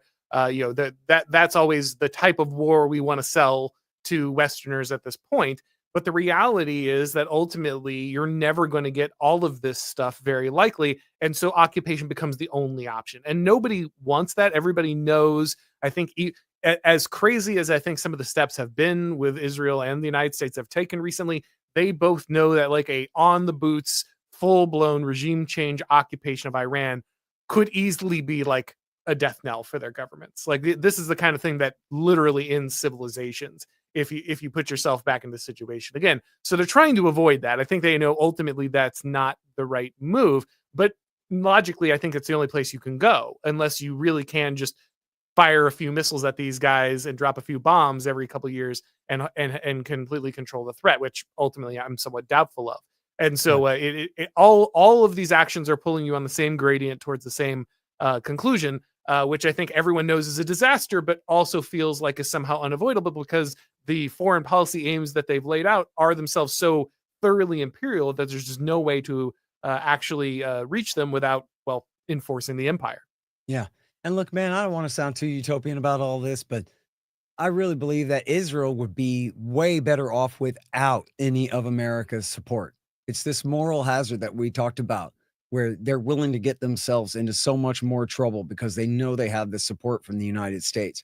Where if you just kind of rewind the history of just the 1990s through now, if they had not had America to support them no matter what, it's virtually certain that they would have followed the Rabin doctrine and they would have made peace with Arafat. They would have allowed there to be the creation of a Palestinian state on the 22% of what's left of historic Palestine, and for the refugees to at least have the right of return to there and to have a prosperous homeland and have peace with their neighbors. Instead, they have this policy of belligerence because we're picking up the tab. Why make peace with Hussein's regime or Assad's regime when you can just get America to support to smash them for you? And same thing even with Egypt and Jordan. They have peace with Egypt and Jordan, but not on reasonable terms, on terms where you and I have to pay them $3 or $4 billion in welfare every year to maintain the relationship. Whereas if America just wasn't involved, the Israelis would have to adopt a lower time preference. They would have to look at what is good for this state. If we want this thing to last for the next, I don't know, 150, 200 years into the foreseeable future, 500 years, then we're going to have to figure this out, how to make peace with and live comfortably with our neighboring states here rather than just simply lording it over everyone. And, this was, again, the doctrine of the clean break was essentially we have to smash all these countries or at least get the Americans to put friendly regimes in power there so that we can continue to finish screwing the Palestinians and taking every last bit of the West Bank and Gaza. That was the whole point of getting America to invade Iraq for them, to try to neutralize Israel so they could keep stealing Palestine. If we would butt out, it wouldn't make sense for the Israelis to keep the Likud in power. They would have to be more reasonable and deal with their neighbors in a more reasonable way. Well, and the amazing thing is, once again, it's so frustrating. Yeah, the conservatives more or less learned this lesson with Ukraine, right? Like they actually opposed the war for all the reasons that we've talked about, not in America's interests. Ultimately, the desire to express kind of a global imperialism that's not healthy for the United States and its people as a whole. Understanding that by backing Zelensky and giving him all these weapons, you're murdering more Ukrainian men because they never would have been able to fight this war without you. And they would have had more realistic understandings of how to make peace. Maybe we do have to cede some land. Maybe we ultimately do have to hand over something. No, because we have NATO behind us, because we're willing to fight to the very last Ukrainian. We can sit. So it's the same dynamic. It's not healthy for the people of Ukraine any more than it's healthy for the people of Israel. You are a state of a particular size in a particular geopolitical reality. You need to learn to live inside that reality instead of having this artificial, idea of what you can do and what you can achieve because the United States is standing behind you. And if you can find that equilibrium, that's what real statecraft is, right? Like, and you don't have to learn that skill if you're constantly walking around saying, oh, well, ultimately I've got the 800-pound gorilla behind me. And so I can go well beyond, I can be far more ambitious than I ever would be because ultimately I have this level of support. And, for people in, just to sell it to Israelis, look at, this position that Ukraine's in now. If it's got no men under 50 that can fight, it's got to draft all these insane ages and people with disabilities and stuff to put people on the front line. And if at any moment the United States decides, well, I don't know, I'm kind of done with this. This is ultimately a bad decision. The whole country just, gets completely mowed over because they put so much reliance on the United States. So if you want to be in that position, you're putting yourself in that position now. You're not going to be able to have the United States there forever. At some point, that bill's going to come due. And so why not learn to live within your means now? Why not learn to, pull yourself away from, this constant need for American support now so that you can make reasonable decisions about your future rather than just pushing as hard as possible, hoping that if you can just extend things for another 6 months or a year, you'll be able to wipe out whoever you need to wipe out. And therefore you won't have the problem anymore. Like, no, you're still going to be surrounded by a lot of people who remember what happened here. You're not just fighting Palestine, you're fighting 3 other countries simultaneously. So maybe, just maybe, it's time to, scale some of that back, not just, because you feel really good about the United States, or because you're very grateful for that relationship, but just for out of your own self-interest. Yep. And look, I mean, this is the story of America first too for all of us. It's time to retrench. We just can't afford it. Man, I saw the chart the other day. Like, I already knew this, but I saw the line graph of the interest on the national debt is more than we pay for the entire world empire every year, more than we pay for Social Security or Medicare. Is just the interest on the debt. So we need to focus and start crucifying bankers and national government employees who have got us into this mess. That was a figure of speech, but Yeah, in we have Minecraft, I understand. Yeah. we have a real problem here that our ruling elite have got us into. I mean, the Bushes, the Clintons, McCain and Biden, these people have been the absolute most irresponsible stewards of American power that you could have possibly wished upon us by our worst enemies, in the era since the end of the Cold War. And they have just run this country into the ground on the pretense that somehow, just imagine the hubris involved in imagining that the middle part of North America could be the dominant force in all of Eurasia from now on. All of Europe, all the Middle East, all of East Asia, we will be the dominant power there, and no one will ever challenge us or will destroy them. Well, that sounds ridiculous, doesn't it? It is. It was. It has been. And right now it's, I mean, you can just, I don't know how anyone of any ideological persuasion could look at that same line graph as me and not just see this whole thing as a giant murder suicide plot. You know what I mean? It's like America as an Al Qaeda suicide bomber. Yeah, we'll kill you, but we're taking ourselves out in the process too, and probably not even get our virgins and whatever, like in the promises. Well, Scott, we've got a lot of questions from the audience, so let's try to get to those real quick. But before we do, I know you've got books, websites, all kinds of stuff. Where do you want people to find your work? Sure. Oh, first of all, you asked me like twice and I refused to answer you, but now I will. It's the American Conservative Magazine today. The There we article go. is called Yes. Can Trump's Iran Policy Be Saved? It's by me and my assistant editor at the Institute, John Weeks. That's at the American Conservative Magazine today. And so I am director of the Libertarian Institute, editorial director of antiwar.com. My interviews, I got more than 6,000 interviews going back to 2003. They're all at scotthorton.org. And I got some books, Fool's Errand about Afghanistan, Enough Already about all the terror wars, and Provoked about how America started the new Cold War with Russia and the catastrophe in Ukraine. And those are all at Amazon.com. All right, excellent. Let's head over to the questions of the people here. Philosophical Thirstworm says, I've been in deals where partners will scrub their social media of random interns to make sure there's nothing anti-Israel. The paranoia of this ethnicity will not result in good things for them. Yeah, again, these social media is always going to be more of a personal decision, but it's very clear that ultimately, there is a lot of pressure out there for people to have a particular opinion. Though, to be fair, I see a lot of people, now voicing, disagreement with Israel more openly and not facing the level of pushback that they used to. But what do you think about that in general, Scott? As you pointed out, 50-50 for Americans at this point supporting Israel, or conservatives supporting Israel, might sound, off to some people, but that is a wild sea change on the right. It's been just in a few months, it's been crazy, just the amount of people who are willing to ask questions about this kind of stuff. Do you feel like that momentum is going to continue? Yes. And I think my message to this guy and his friends that he's referring to here is be brave, man. I mean, you wouldn't put up with this in any other way. You should not be afraid to take a moral stand.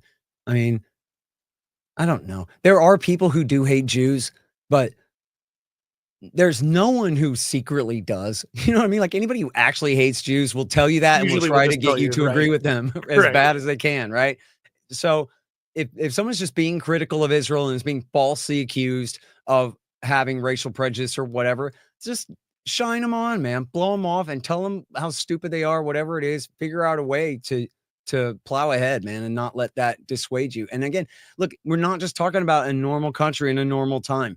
It is an absolute moral crisis for our society right now that we are helping them do this. It is not supposed to be this way. And it really is incumbent upon those of us who know about it and who know better to stand up and insist that we stop and do the right thing. Well, and at the very least, as you're saying, we were yelled at racist, homophobe, all these things for years. But we finally got to the point where now we can talk about disproportionate crime without having to hate black people. And we can talk about the downsides of mass immigration without having to hate Hispanic people.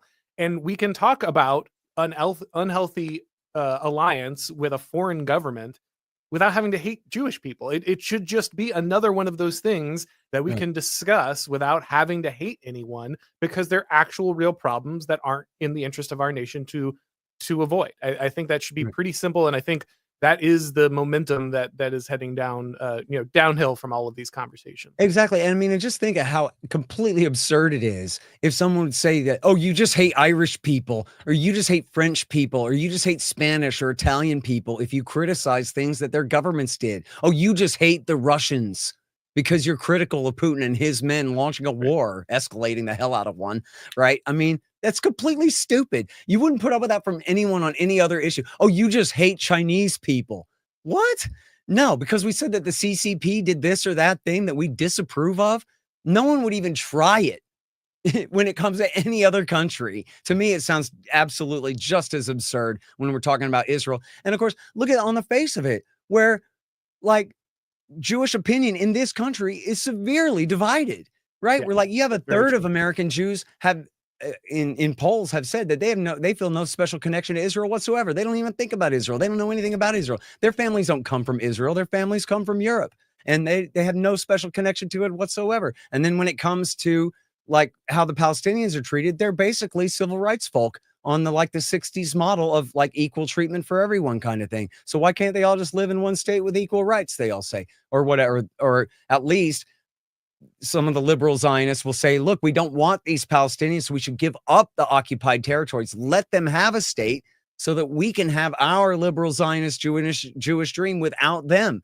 Okay, well, still, that puts them absolutely outside of the Netanyahu Likud party consensus, and they're American Jews. And so, you look at the obvious question, why would so many American Jews side against what the national government of Israel is doing?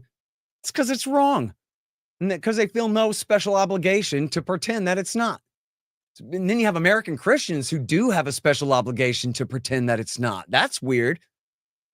Well, as I said on your podcast when I was on there, I want to be clear, that is not Christian doctrine. So please take another look at dispensationalism. But that said, we'll head to our next question here. Matt Grenier says, honestly, the Trump admin has been really disappointing regarding Israel and everything related to Israel. I'm hopeful we can get back to a more JFK style, regionally balanced approach to Israel after the boomers are gone. Again, Donald Trump had a lot of momentum heading in. Spirits were very high after his election. Broad support on the right, very clearly. I think the only people who didn't support Trump were Republicans in Congress initially. But obviously, his policy stances here have impacted him. And I think that has to be something that is clear to the White House. I think they know this ultimately, that they're seeing the poll numbers, as Scott was pointing out there.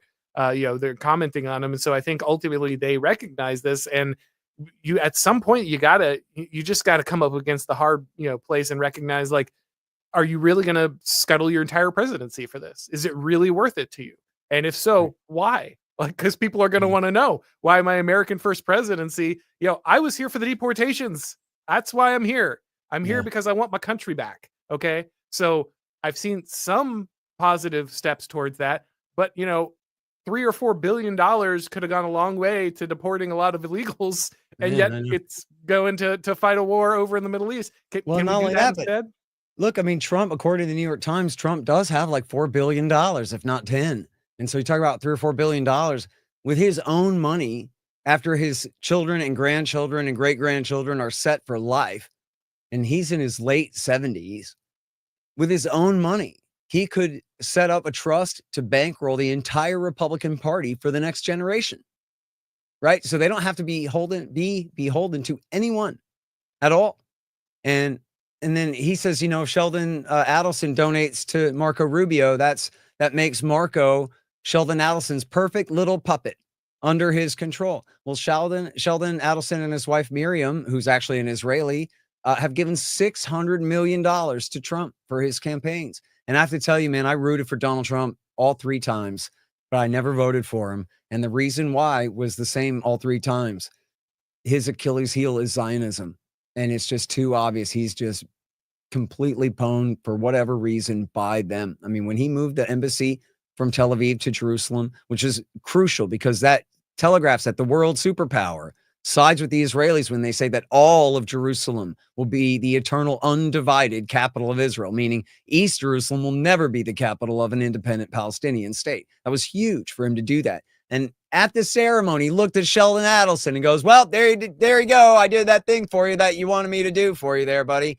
Right? For the money, and recognized their seizure of the Golan Heights and did all these Abraham Accords, bribing these countries to normalize relations with Israel, to forsake the Palestinians as long as the price was right on the American taxpayers' dime.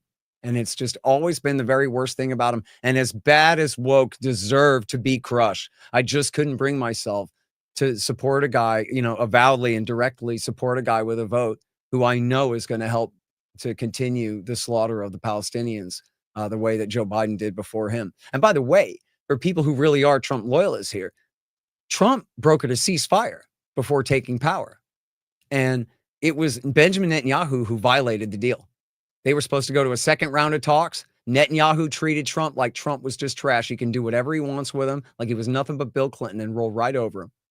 Scott, I feel like I have taken a few crazy pills because at one point, was this a fever dream? I think I remember this pretty distinctly.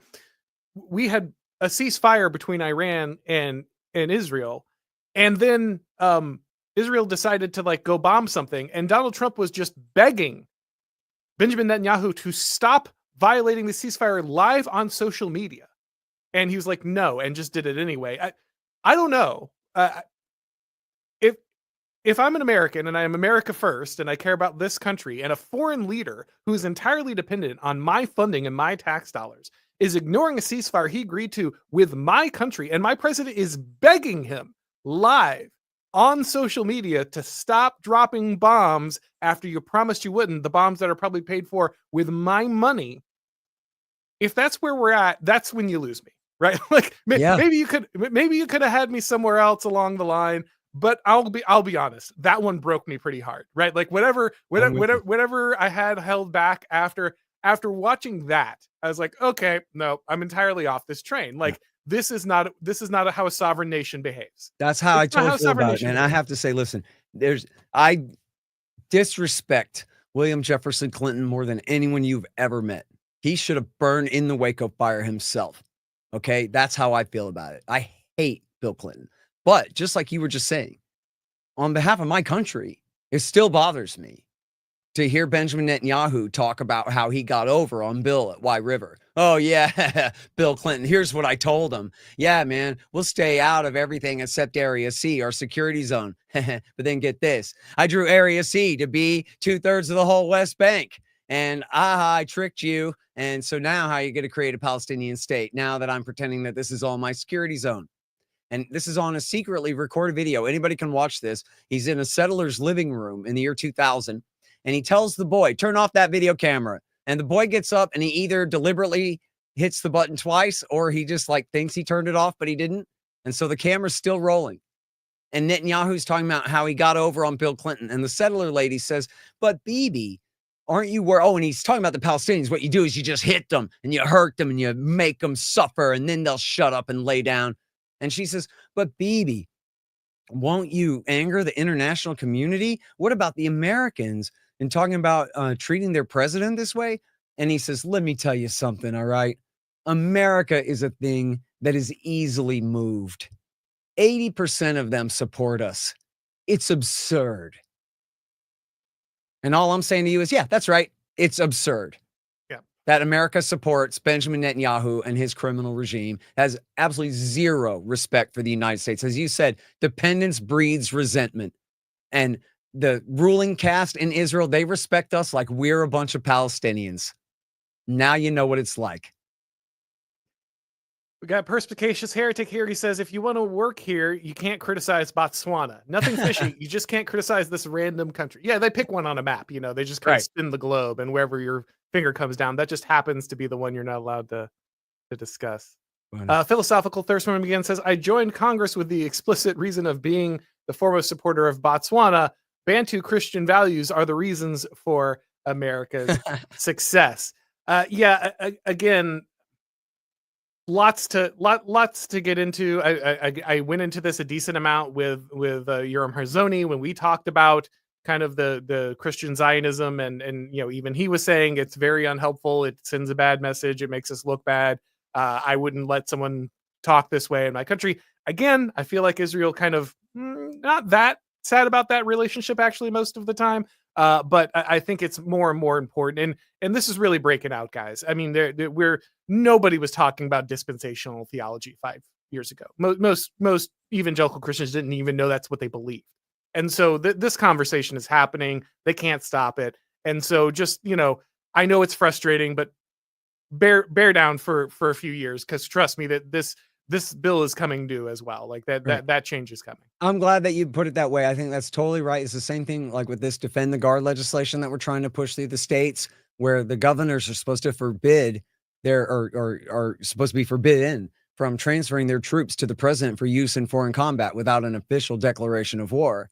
And as we've gone through the states year after year trying to push this thing through, all of their moral arguments about remaking the world to create democracy and peace and fight terrorism, all that's fallen away. And all the stuff about America even exercising great global leadership and all of that, they dropped all that. Now there's nothing left other than, yeah, but if we do this, they're going to close our base and take our helicopters away. We need that money. That's why we can't pass this. That's their last excuse. And it's sort of the same thing in a different way on the right now, where what's their last excuse for why we have to support Israel? Some twisted interpretation of the Bible, but no legitimate reason that you can point to in the world whatsoever when they have us backing Al Qaeda to fight Hezbollah, right? There's no real world answer for why this is necessary. And then they start promising you the rapture and stuff, is because that's all they have left, but they're obviously bluffing, right? And they have nothing else to promise as to why we need to continue to do this. Like I said, I think that argument is dwindling very quickly. It was already a generational thing, and it's on its way out, I think, even faster. No Guard says, the more people outside of Israel hate Jews, the easier it is for Israel to convince Jews to move there. I mean, I guess that's probably true, right? Like ultimately, and this was always a tension with a lot of people who were Jewish, who weren't sure about the Zionist movement. One of the things that they were always talking about as to a reason to perhaps oppose this was that states do bad things. Like that's what states do. And so if you have a Jewish state, an explicitly Jewish state, and it's the only Jewish state, and then it does the thing that states do, people will look at it and say, oh, that's what the Jews do. Right. And so the worry by many people, because of course Judaism, there, you know, large diasporas in many different parts of the world, the concern by diaspora Jews was ultimately that if the state of Israel did what states did and it got attributed to Jews, ultimately they would be unable to live in their foreign nations anymore, and they would have to go to Israel. And I don't know if that's like I doubt ultimately that's like a larger scheme to drive all the Jews to Israel by the Israeli government. Like I doubt that that's ultimate. But that is ultimately no, it has been historically. Yeah, I mean, the Zionists did false flag bombings in Iraq to force all the Iraqi Jews to flee because they didn't want to move to Israel back then.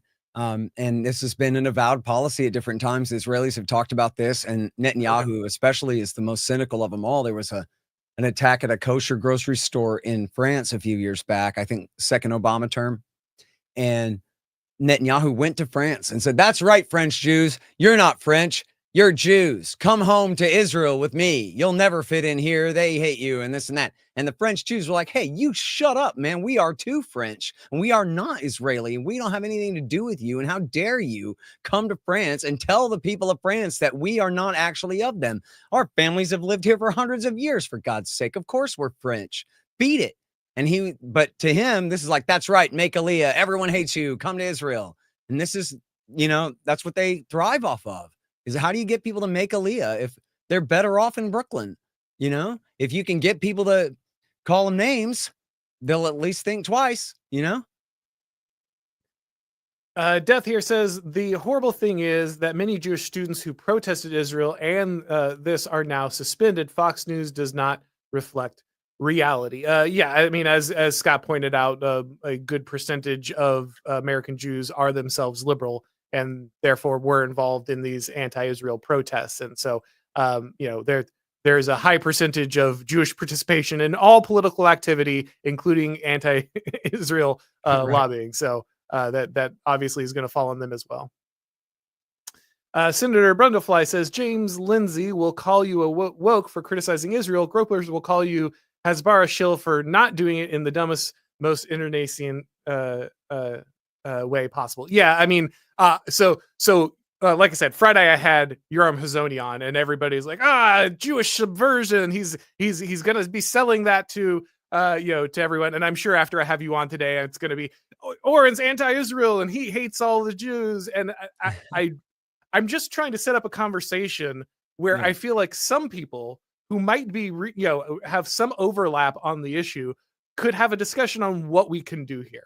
But apparently, and I'm certainly not one of those people who's like, well, both sides hate me, therefore I'm the rational centrist. Like, no, I've got a team for sure. But ultimately, it is funny to like constantly hear that every 4 to 5 seconds, like literally yesterday on Twitter, I was simultaneously being attacked because I said usury is bad and more people should, actually fight against that as Christians. And like one of the guys at the Babylon Bee was like, that must mean you hate Jews. I was like, I'm sorry, what? Like, what are you saying here? Right?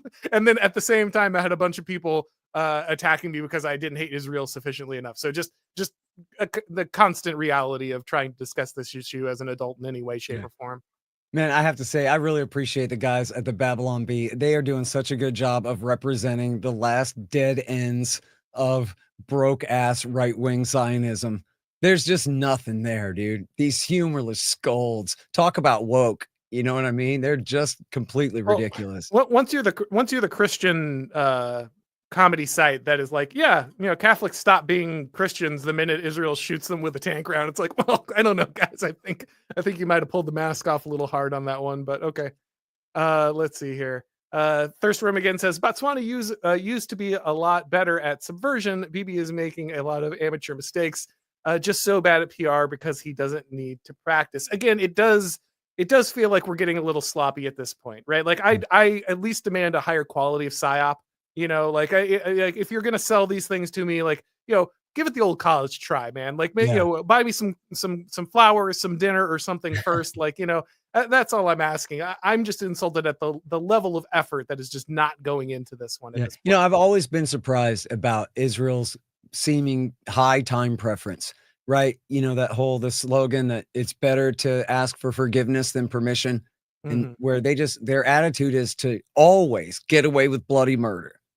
In the short term, we're going to take this gain without seemingly, any real reflection on what this is going to mean for the long term. I mean, even look again at just seizing the territories of the West Bank and Gaza.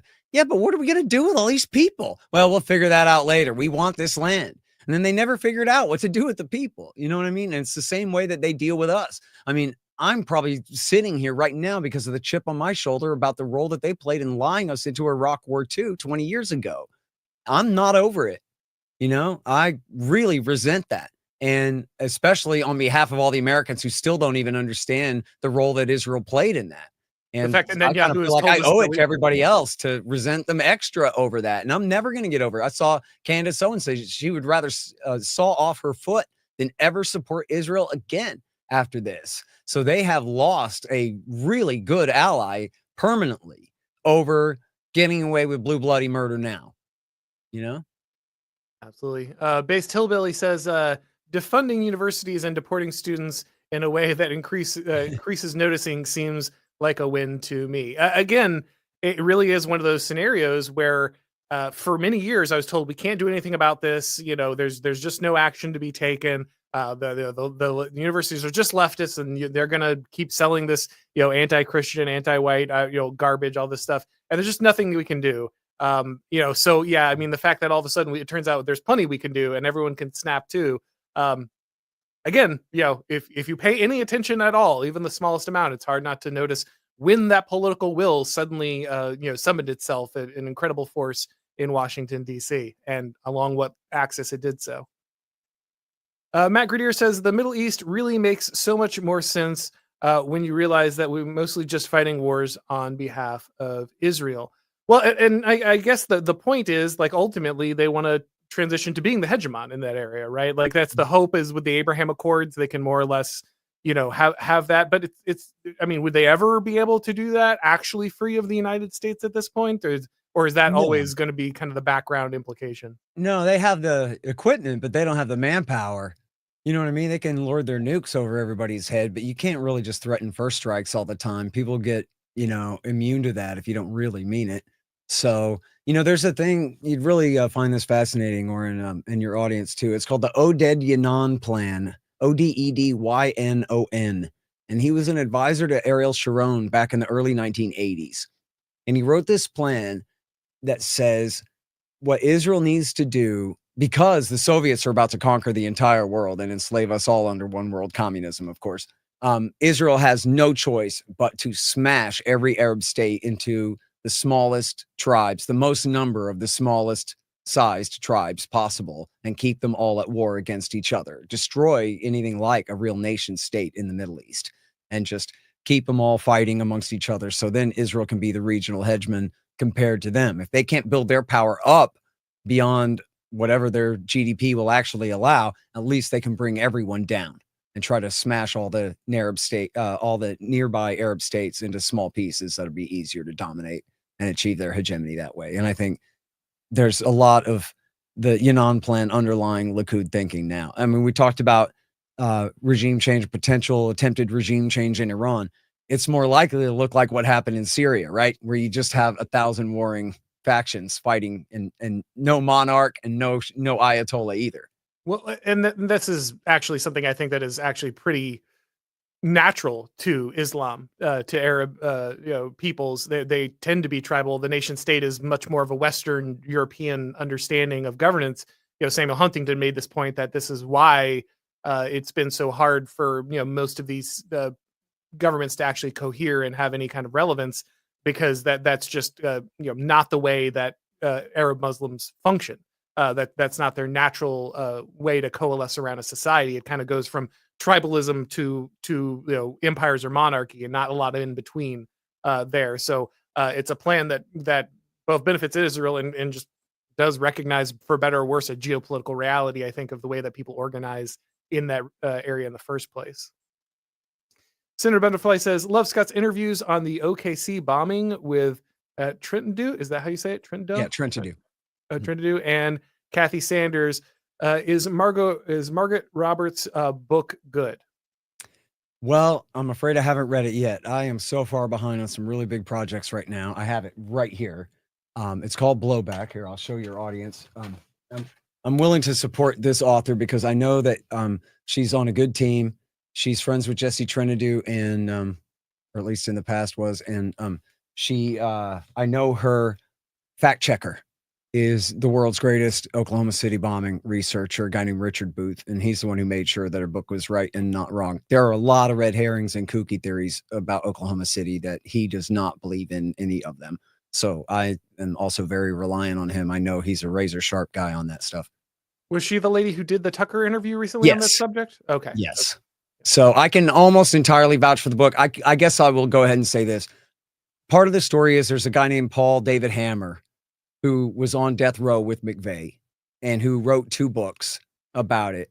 And I think is a total liar, completely full of it. And she does not, and seems to think that some of his information is valuable and repeated it in there. I would have thrown it out. I read both his books in a row. Well, they don't say the same thing at all. You got you right there. And I actually interviewed him live from death row one time. People can hear that in my archives. His name is Hammer. And the guy was just full of it. So I don't like that part. But as far as I understand, she did not follow any other of the red herring rabbit trails that break off from that story, of which there are quite a few. Gotcha. And then Machiavelli Sucks says racial prejudice doesn't mean that you're wrong.